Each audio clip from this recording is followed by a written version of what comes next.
अब भारत को मिल गई है वो ताकत जिससे चीन तक हिल चुका है। क्या राजस्थान के बाड़मेर जिले में मिला है देश का अब तक का सबसे बड़ा और सबसे हाई क्वालिटी वाला रेयर अर्थ एलिमेंट। उसने सोचा कि बाकी कंट्रीज के ऊपर प्रेशर डालने के लिए रेयर अर्थ के ऊपर रिस्ट्रिक्शंस लगा दो ताकि भीख मांगते हुए बाकी के जो देश हैं वो चाइना के पास आए। लेकिन एक्चुअल में अगर आप देखोगे तो जो चाइना की इंडस्ट्रीज हैं उन्हीं के ऊपर बड़ा बैकफायर हुआ है। वहां पर कंपनीज का रेवेन्यू प्लंज हो गया है, कोलैप्स हो गया है, बहुत सारे कंपनीज फैक्ट्रीज बंद हो गई हैं। अब पूरे विश्व में यही प्रॉब्लम चल रहा है।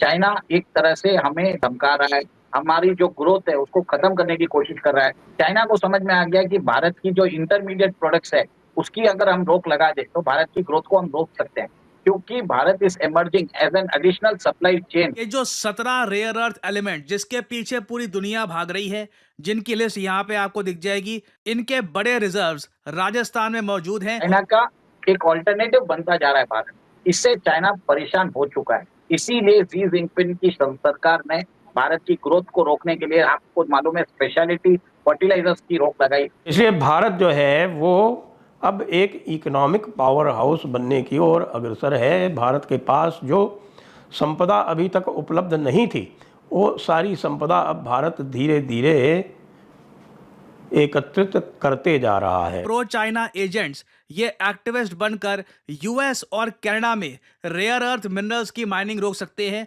तो चाइना सेम टैक्टिक भारत के अगेंस्ट यूज नहीं करेगा। एक वैसी लॉजिक और कॉमन सेंस के हिसाब से सोचकर देखिए तो अगेन देखो, ये प्रॉब्लम आराम से सॉल्व नहीं होगी।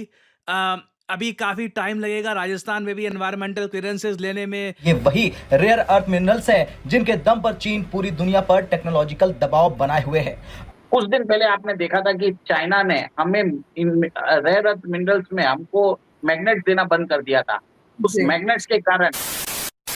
नमस्कार दोस्तों, जय हिंद। राजस्थान में एक माइनिंग डिस्कवरी से चीन की हालत अभी से खराब हो गई है और आने वाले सालों में ये डिस्कवरी न सिर्फ भारत का फ्यूचर बदल सकती है बल्कि चाइना का दबदबा भी हिला सकती है। दरअसल राजस्थान में रेयर अर्थ एलिमेंट का भंडार मिला है, वो कीमती तत्व जो छोटे से स्मार्टफोन से लेकर बड़ी बड़ी मिसाइल सिस्टम में इस्तेमाल किया जाता है और दुनिया भर में जिसकी डिमांड हर साल बढ़ती जा रही है। अभी तक अकेले चीन का दबदबा पूरी दुनिया में था। लगभग 90% एलिमेंट प्रोसेसिंग का कंट्रोल चाइना के पास है और इसी वजह से यूएस, यूरोप, जापान सब चाइना पर डिपेंडेंट हैं और चाइना इसको लेकर दुनिया भर में ब्लैकमेल भी करता है। जैसे कुछ महीने पहले चाइना ने भारत में रेयर अर्थ भेजने से मना कर दिया था, लेकिन अब गेम बदलने वाला है। राजस्थान के बलोत्रा डिस्ट्रिक्ट के एक गांव भाटी खेरा में जियोलॉजिकल सर्वे ऑफ इंडिया और एएमडी ने ढूंढ निकाला है एक मैसिव लगभग 6.9 मिलियन टन रेयर अर्थ का भंडार, जिसके बाद भारत दुनिया का तीसरा सबसे बड़ा रेयर अर्थ एलिमेंट वाला देश बन गया है और इसी के साथ पूरी दुनिया का डिपेंडेंस जो चाइना पे है वो अब खत्म हो जाएगा। बड़ी खबर आ रही है और जो लॉजिकल सर्वे ऑफ इंडिया और एटॉमिक मिनरल्स डायरेक्टरेट ने बात की पुष्टि की है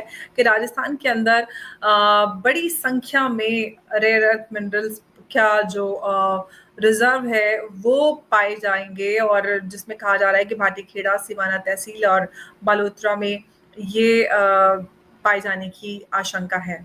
आशंका नहीं बल्कि पुष्टि हो चुकी है, अब आशंका तो खैर दूर हो चुकी है। अंबर जी, सबसे बड़ी बात यह है कि जियोलॉजिकल सर्वे ऑफ इंडिया ने बोला है जो रेयर अर्थ मिनरल्स है उसको निकालने के लिए आपको रेयर अर्थ ऑक्साइड जरूरी है और ये रेयर अर्थ ऑक्साइड्स इन खनिज जो अभी मिली है हमें जिस हिसाब से खदानें मिली है उसमें बताया जाता है कि इसकी जो प्योरिटी लेवल है वो 3% से ऊपर है। आपको ये बता देता हूँ, अगर इस माइनिंग को आपको करना है और कमर्शियली वाइबल करना है तो आपको 1.5% प्योरिटी चाहिए रहती है। इसमें 3% प्योरिटी है और कहीं कहीं तो 18% तक ये चले जाता है प्योरिटी। मतलब अगर आप खनिज पदार्थ को निकालते हो, आप इसको प्रोसेसिंग, रिफाइनिंग करते हो तो इसके अंदर 18% आपको वो रेयर अर्थ मिनरल्स मिल जाते हैं। और आपको मालूम है रेयर अर्थ मिनरल 17 तरीके के होते हैं और ये यूज हो रहे हैं डिफेंस में, मिसाइल डिफेंस में यूज हो रहे हैं, आपके लैपटॉप के स्क्रीन में यूज हो रहे हैं। अब ये खनिज पदार्थ जो बताया जाता है 50 लाख टन का अनुमान है। अब तो इन्होंने प्रिलिमिनरी सर्वे किया है जिसमें 1,11,000 टन की इन्होंने पुष्टि की है और एस्टिमेटेड है 50 लाख टन। और ये जालोर और बालोतरा डिस्ट्रिक्ट में बहुत बड़ी खोज है। कुछ दिन पहले आपने देखा था कि चाइना ने हमें इन रेयर अर्थ मिनरल्स में हमको मैग्नेट देना बंद कर दिया था। उस मैग्नेट्स के कारण हमारे ईवी का जो प्रोडक्शन है वो कम हो चुका था। बहुत सारी कंपनीज ने तो अपना जो बोलते हैं प्रोडक्शन वो भी होल्ड कर दिया। अब क्या है, भारत रेयर अर्थ मिनरल्स के लिए भारत की सरकार देश के अंदर भी एक तरह से जो है एक्सप्लोरेशन चालू कर दिया है, और विदेशों में भी आपने देखा है कि कैसे मोदी जी गए थे अभी, तब उन्होंने नमीबिया गए थे, घाना गए थे, अर्जेंटीना गए थे, ब्राजील गए थे, वहां पे भी जाके वो लिथियम, यूरेनियम, ये खनिज पदार्थ की बात करके आए। उसके अलावा देश के अंदर भी उन्होंने बोला है कि एक्सप्लोरेशन करिए, और एक्सप्लोरेशन करने के लिए उन्होंने यहाँ पे जो कंपनीज है, जो प्राइवेट कंपनीज है, उनको पार्टनरशिप के लिए बुला लिया है। उसके पास आपने देखा है कि कैसे कश्मीर में हमको लिथियम मिले। अभी आपने जैसे बताया कि मॉडर्न टेक्निक्स यूज किए हैं, उसके बाद हमने कोलार माइंस को भी, हम गोल्ड माइंस को भी हम रिवाइव कर रहे हैं। ओडिशा में हमको गोल्ड रिसोर्स मिले हैं। सब जगह आप देख रहे हैं खनिज पदार्थें मिलती जा रही है, और भारत की कोस्टल सीमा पे तो हमने अभी तक तो देखा ही नहीं है, वहां पे भी समुद्र की गहराई में बहुत सारे रेयर अर्थ मिनरल्स है। और अब राजस्थान की सरकार जो है, वो वहां पे भी बीजेपी की सरकार है, तो कहीं ना कहीं मेरा मानना है कि अगले 5 साल में राजस्थान के अंदर जो बालोतरा डिस्ट्रिक्ट है उसके अंदर बहुत ज्यादा डेवलपमेंट होने के चांसेस हैं। अब पूरे विश्व में यही प्रॉब्लम चल रहा है। चाइना एक तरह से हमें धमका रहा है, हमारी जो ग्रोथ है उसको खत्म करने की कोशिश कर रहा है। देखिए, पहले हम क्या करते थे, चाइना से बेसिक मटेरियल्स मंगाते थे। अब हम क्या मंगा रहे हैं, उनके साथ हम इंटरमीडिएट मटेरियल्स मंगा रहे हैं जो प्रोडक्शन में यूज होते हैं, और फाइनल प्रोडक्ट्स हम वो एक्सपोर्ट करते हैं। चाइना को समझ में आ गया कि भारत की जो इंटरमीडिएट प्रोडक्ट्स है उसकी अगर हम रोक लगा दे तो भारत की ग्रोथ को हम रोक सकते हैं, क्योंकि Bharat is emerging as an additional supply chain which will counter China. China का एक ऑल्टरनेटिव बनता जा रहा है भारत, इससे चाइना परेशान हो चुका है।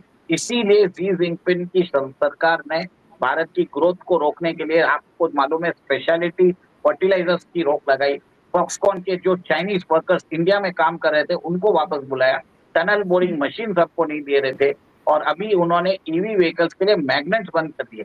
इनफैक्ट आपको ये भी बताता हूँ, मैग्नेट्स बंद करने के बाद क्या हुआ, चाइना को ही नुकसान हुआ, क्योंकि वहां पे मैग्नेट मेकर्स के पास बहुत सारा स्टॉक हो गया। पर चाइना है, उसको कोई फर्क नहीं पड़ता। उसको क्या है, अपने नुकसान से ज्यादा भारत के नुकसान में उसको ज्यादा अहमियत रख रहा है। राजस्थान जो है चाइना को पूरा एक तरह से चैलेंज कर सकता है। यहाँ तक भारत की डिमांड भी पूरी करेगा और विश्व के अंदर एक्सपोर्ट भी करेगा।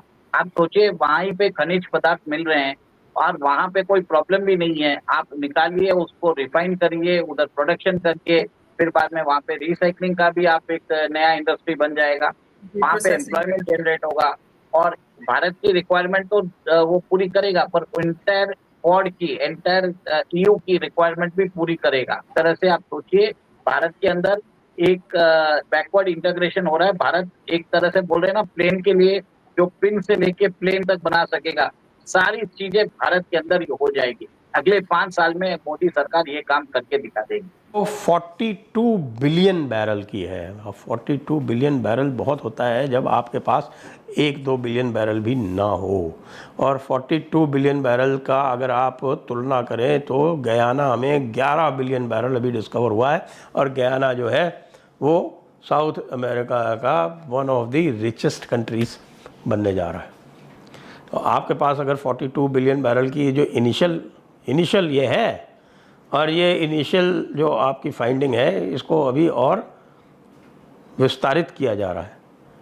ये केवल अंडमान सी का जो क्षेत्र है वो बहुत बड़ा है, और ये पहली स्ट्राइक हुई है वो 42 बिलियन बैरल की मिल रही है। अनुमान लोग कर रहे हैं, क्योंकि ये पूरा का पूरा क्षेत्र ऐसा लगता है कि यहाँ पर तेल और ऑयल गैस हैं, क्योंकि म्यांमार तट पर भी मिल रहा है, बांग्लादेश तट पर भी मिल रहा है, इधर हमारा कृष्णा गोदावरी बेसिन भी है। कृष्णा गोदावरी बेसिन से तो गैस का प्रोडक्शन भी आरंभ हो चुका है।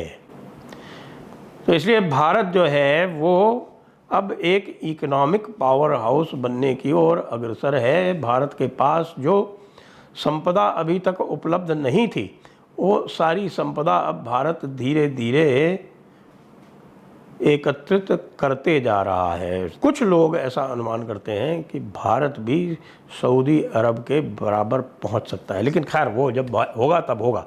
अभी की स्थिति तो ये है कि भारत अब पहले 20 में पहुंचने की स्थिति में आ गया है।